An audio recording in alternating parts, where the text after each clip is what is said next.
It would be wonderful. It would be wonderful if we could make other people interested, change other people, bring people onto a spiritual path. How many people here, raise your hand, if there is someone in your life you would really like to bring onto the spiritual path with you? Right? Yeah, so all of us. Whether it's a loved one, whether it's a family member, whether it's a colleague, we all have at least one person, if not many people. We would love to be able to make them understand, what are you doing? The dilemma is, we can't. And sadly, in a way, the more you try to convince them, the farther it pushes them. Ironically, the farther it pushes them, the closer they are to you. So if it happens to be a colleague you don't necessarily know very well in the office, for example, who you come up to and maybe just share something with, they might actually take it. Thanks, that's interesting. Try to share it. A husband, a wife, a parent, an in-law. What do you get? Who do you think you are? Stop telling me what to do. क्या समझते आप अपने आप को? Right? This is life, of course. So the dilemma is, we cannot change them, and trying to do it simply pushes them farther away. I remember when I first went back to America after being in India, and I said to Puja Swamiji, I'm going to tell my parents everything about this. I'm going to convince them. And he said to me, you will do no such thing. He said, that is not your place. He said, you will go back and you will simply live your truth. You will try to teach them nothing. Nothing. You will try to convince them nothing. You will do what they say with love while you live your truth. And he said slowly, and I said, but that's never going to work. He said, just be a magnet. Be a magnet. A magnet does not have to hang out a shingle that says, hey, iron fillings, come toward me.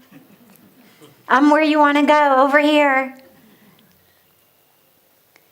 It just has to be a magnet. And all the iron fillings, wherever they are, suddenly start kind of vibrating, and they move and they move and they move and they get there.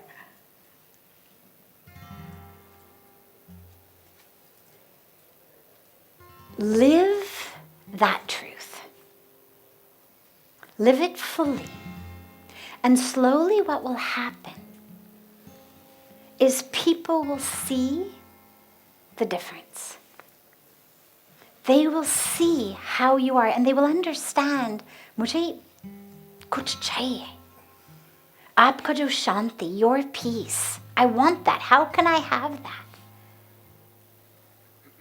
We understand. You understand when you're with someone who doesn't get upset, who doesn't get ruffled and flustered, who isn't overcome by lust and greed and ego. We know that. We may not admit it. They may never admit it. But slowly, slowly, slowly, people see it. I have a very good friend who,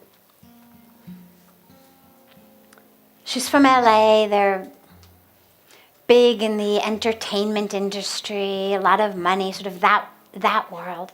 But she is really just a yogi at heart, a sadhu at heart. and always has been very deeply connected to her yoga, her meditation. And one day when her daughter was very young, Mom went into the bedroom and didn't notice that her daughter was in there. And the mom started opening drawers and doing something.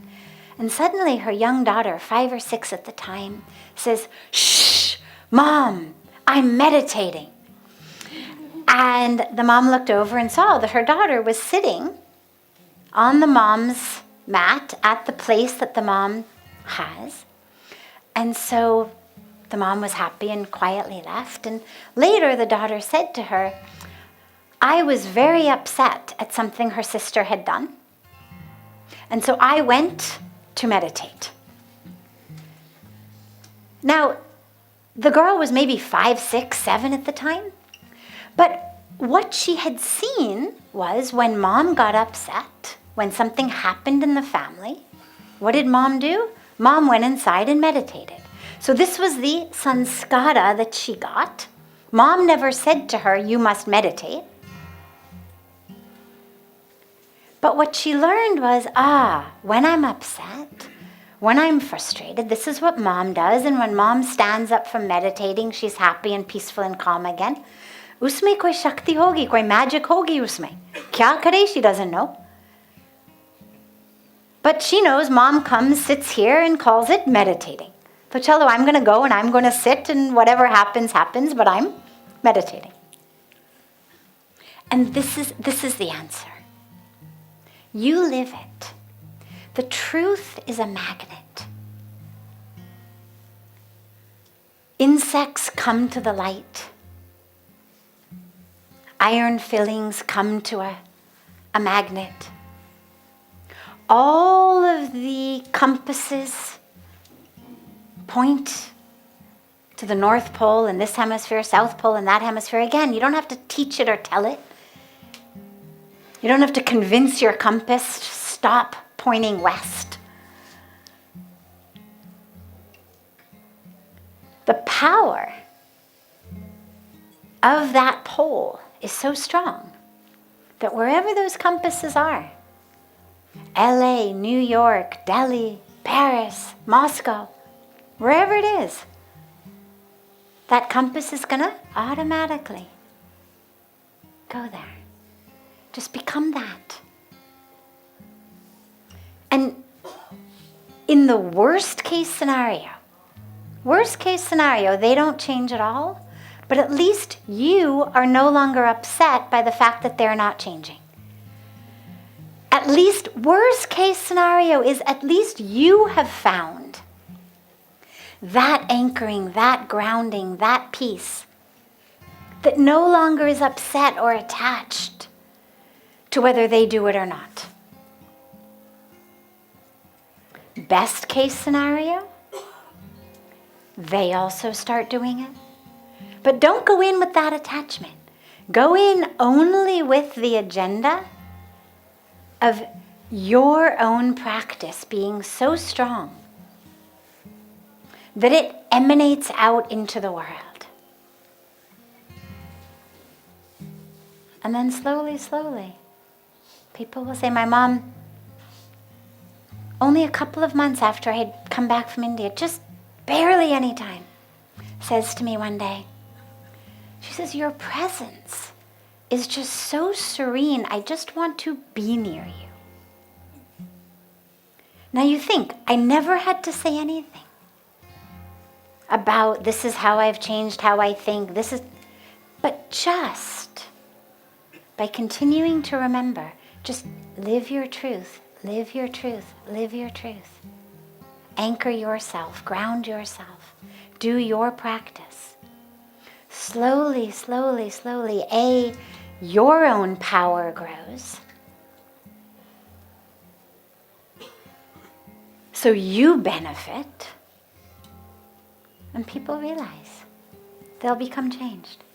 And again, they may not admit it. The ego is really quite a powerful force of its own.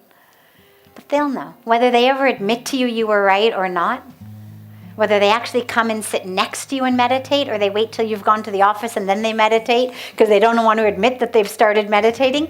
Either way, slowly, slowly, slowly it will impact them.